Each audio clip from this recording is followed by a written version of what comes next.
libaaxii caqliga badnaa daawadayaal waxaanu halkan idinku soo gudbinaynaa taariikh nololeedka cabdimajiid xuseen iyo sooyaalkiisii siyaasadeed halgan iyo kii xornimo hogaamintiisii ururada siyaasadda Itoobiya iyo xilalkii kala duwanaa ee uu soo qabtay waayihiisii nololeed gudaha iyo dibadda waqtiyadii kacaanka Itoobiya dibadda uga baxay iyo qaybo ka mid ah jaranjarooyinkiisii siyaasadeed ee uu ku jabiyay Itoobiya xukumayay hase yeeshee daawadayaal waxaaynu barnaamijkeenan taariikh nololeedkii cabdimajiid xuseen libaaxii caqliga badnaa ku iba furan doonaa gabay baroordiiq ah oo uu qoray geeridiisiina ka tiriyay abwaan axmed aadan garas oo ku magac dheer maqalocoshe geeridii allaha u naxariistay cabdimajiid xuseen waxaanu ku bilaabay gabayga baroordiiqda ah sidan guulle waa ilaah geeyigaba dhammaan gees kastoo la dayo isagaa gargaar iyo gacan laga helaa haddii aan gudbo oon gees kale u dhaco gef aanan hadlayn waxaa shalayta go'ay gaadhkeenii bari geeska afrikiyo gobollada igaad geesi ugu mudnaa waxaa shalayta go'ay gef anoon hadlayn nin go'aan runiyo garashiyo aqoon garaad culus laha haddan laga gudbayn geerida majiid kaba guuldarray ku tahay waxaa shalayta go'ay wixii gibil madow geel iyo islaam goobtu tagaba niman gaabsiiyo gabashada aqoon geerida majiid geeska afrikaba gebi soo dumiyo guuldarray ku tahay taariikh nololeedkii iyo waayihii siyaasadeed cabdimajiid xuseen waxa uu ku dhashay magaalada diridhab ee dalka Itoobiya dhalasho ahaan wuxuu ka soo jeedaa beesha subeer awal gaar ahaana beesha cabdalle muuse subeer awal oo ku fidsan geeska afrika gaar ahaan Itoobiya Jabuuti iyo Somaliland cabdimajiid xuseen waxa uu ahaa siyaasi saameyn weyn ku lahaa siyaasadda geeska afrika iyo dalka Itoobiya iyo guud ahaan bariga afrika isla markaana dawladihii Itoobiya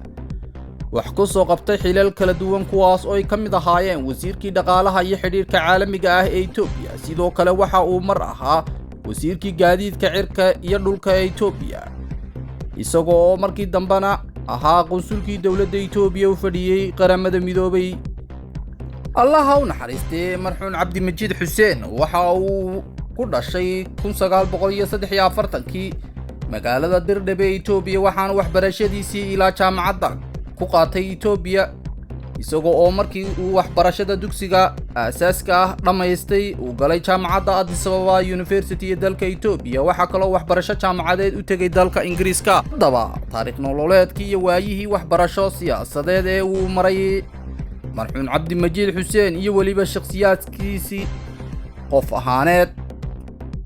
cabdimajiid markii uu jaamacadda galay sanadihii 60meediyadii wuxuu gudoomiye ku xigeen ka noqday ururkii ardayda jaamacadda oo uu dhaqdhaqaaqi jiray xuquuqda iyo sidii cadaadiska looga qaadi lahaa qoomiyadda Itoobiya ee dadka aan amxaarada ahayn xilligaasna waxaa la dilay gudoomiyihii ururka ardayda Itoobiya oo ahaa ninkii cabdimajiid ka sarreeyay oo gudoomiye ku xigeenka u ahaa mar kale ayuu gudoomiye noqday cabdimajiid xuseen ururkii ay ku bohoobeen niman aqoon-yahana iyo waxgarad ah oo ka soo kala jeeda qoomiyadaha kala duwan ee Itoobiya ku dhaqan waxaana ururka uu halgami jiray qoomiyadaha Itoobiya sidii ay qoomiyadaha Itoobiya sinaadaan xuquuqda adeega talada siyaasadda Itoobiya iyo in cadaadiska laga qaado qoomiyadaha aan amxaarada ahayn ee boqortooyada cagta hoosteeda gelisay laakiin raggii ururka ka tirsanaa in yar oo fara ku tiris ah mooye intoodii badnayd hadda waa ay geeriyood waxaana xasuuqay xukunkii dergiga waxaanay raggaasi ahaayeen raggii bisleeyay halgankii markii u dambe taliskii dergigu uu qabsaday Itoobiya hase yeeshee cabdimajiid waxa uu u baxsaday isaga oo halgankiisii sii watay dibadda gaar ahaan dalka Suudaan ayuu muddo dheer ku sugnaa halkaas oo uu ka waday halgankiisii xaq u dirirka ahaa isagoo oo sidoo kalena xiliyadaas madax ka ahaa hay'adda UNHCR ee dalka Suudaan laakiin berigii dambe ayuu loo bedelay dalka Pakistan isagoo madax ka ahaa xafiiska Pakistan ee UNHCR maalintii dergiga ee cabdimajiid xuseen markii la riday taliskii dergiga isbahaysi la yiraahdo EPRF oo ay ku bohoobeen qoomiyadaha Tigreega Oromada iyo shucuubta loo yaqaan shucuubta koonfureed oo ay ku bahoobeen ilaa 45 qowmiyadood iyagu samaystay ilaa 15 urur siyaasadeed Soomaalida Itoobiya laakiin Cabdi Majiid waxa uu ku guuleystay inuu 14 urur mideeyo iyadoo bidaynta uu ka hadhay ururka ONLF waxaana isbahaysigaas ururka Soomaalida Itoobiya ku bahoobeen loo bixiyay Lego ESDL waxaana gudoomiye ka noqday Cabdi Majiid Xuseen dadaal badan oo uu huray sidii ay qowmiyadaha Soomaalida Itoobiya waxa uu noqon lahay doorkii shilisna ugu yeelan lahay talada siyaasadda Itoobiya isla markaana waxa uu weyn oo saameyn leh ku leh noqday talada guud ee Itoobiya mandaqada iyo bariga Afrika waxaana lagama maarmaan loo arkay markii ay arrimo badan oo siyaasadda Cabdi Majiid Xuseen uu isku dubariday isla markaana noqday hogaamiye mideeyay shucuubo kala duwan Soomaalidana siyaasadeeda kor u soo qaaday Cabdi Majiid Xuseen waxa uu dadaal weyn u galay markii la sameeyay dastuurka Itoobiya ee federaalka ah oo ka mid noqday guddigii dastuurka sameysay istaasina waxa ay keentay inuu ku guuleysto isla markaana wacdaro iyo dadaal ku meel mariyay gaarsiiyay in dastuurka Itoobiya lagu daro qodob sheegaya in ka tashiga aayaha qowmiyadaha Itoobiya oo dhigaya in qowmiyada ay dalban karto madax banaani kala haddaan ka eegno taariikh nololeedkii Cabdi Majiid Xuseen halgankiisii ugu weynaa waxa uu ahaa in ay qowmiyadaha Itoobiya si siman u wadaagaan talada iyo dheefta Itoobiya Cabdi Majiid oo ahaa ninkii ugu codadka badnaa ka helay markii ugu horeysay doorasho baarlamaan oo ka dhacda dalka Itoobiya xilligaas oo ahaa 1996 waxa degmooyinka looga codeeyay kamid ahaa baarlamaankii federaalka Itoobiya isagoo oo laga soo doortay deegaanada Xarshin Fiyaanbeero Qabri Bayax iyo Baabuli waxaanu noqday mudanihii baarlamaanka federaalka Itoobiya ugu codka badnaa waxaanu helay cod ka badan 150,000 oo cod halka uu ra'iisul wasaaraha Itoobiya markaa ahaa ama ku guuleystay Mele Zanaawi uu isaguna helay cod gaadhaya 270,000 oo cod Cabdi Majiid Xuseen Barre waxay ahaayeen madaxweynihii hore dalka Itoobiya Kamaal Bedri saaxiibo aad iskugu dhow sidoo kale waxa ay saaxiibo ahaayeen siyaasigii weynaa ee saameynta xooggan ku lahaa siyaasadda geeska Afrika waqtiyadaas xilalkii ugu sareeyayna ka soo kala qabtay Soomaaliya iyo Somaliland Allah u naxariistay Maxamed Xaaji Ibrahim Cigaal oo ay ahaayeen hogaamiyaal si dhow saaxiibo u ah isla markaana wada tashi joogtay iyo xidhiidh wada lahaa Cabdi Majiid Xuseen Barre Allah u naxariistay wuxuu ahaa dhaqaalayahan isagoo kamid ahaa dadkii aas-aaska u dhigay dhaqaalaha dalka Itoobiya waxaana lagu xasuustaa halgankii uu galay dhaqaalaha Itoobiya oo uu ku daray suuqa xorta Allah u naxariistay Cabdi Majiid Xuseen Cumar Barre sanadkii 1995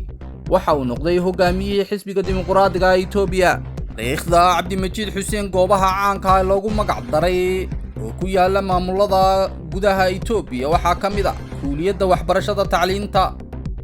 ee Dr. Cabdi Majiid Xuseen ee Jigjiga ooban hadii taariikhda Soomaalida Itoobiya iyo aabihii dawladnimada ismaamulka Soomaalida Itoobiya Cabdi Majiid Xuseen waxa uu ahaa shakhsi kaliya ila falgalay fahmay kaligiina la dagaalamay waxaynu si guud ugu tilmaami karnaa aabihii dawladnimada Soomaalida Itoobiya daawadayaal waxaynu ka warramaynaa taariikhda shakhsi aasaasay nidaam dawli ah Soomaali galbeed Itoobiya sameeyay kaas oo maalkiisa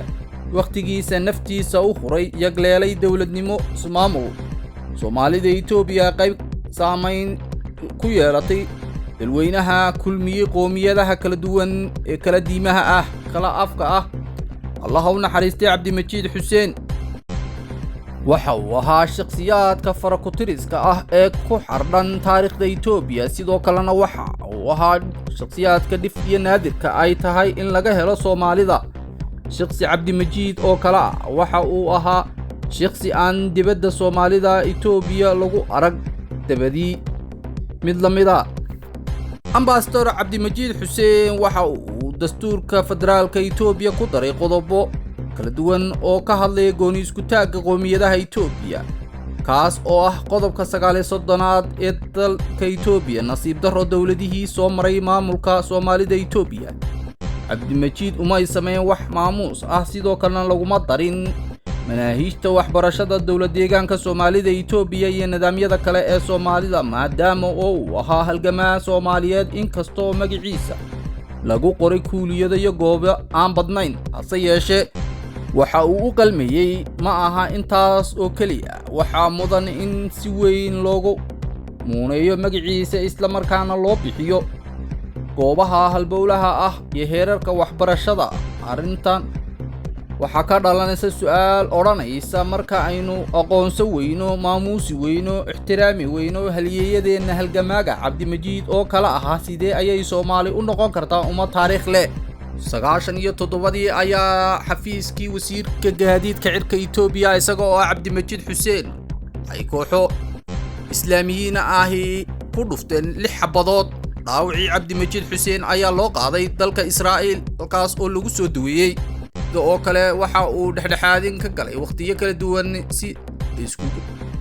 la nabadeed oo lagu dhexdhexaadiyay Falastiin iyo Israa'iil sidoo kale waxa uu xidhiidh la lahaa wadamo badan oo saameyn ku lahaa waqtiga adduunyada taariikhda cabdimajiid xuseen inta kuma koobna hase yeeshee waa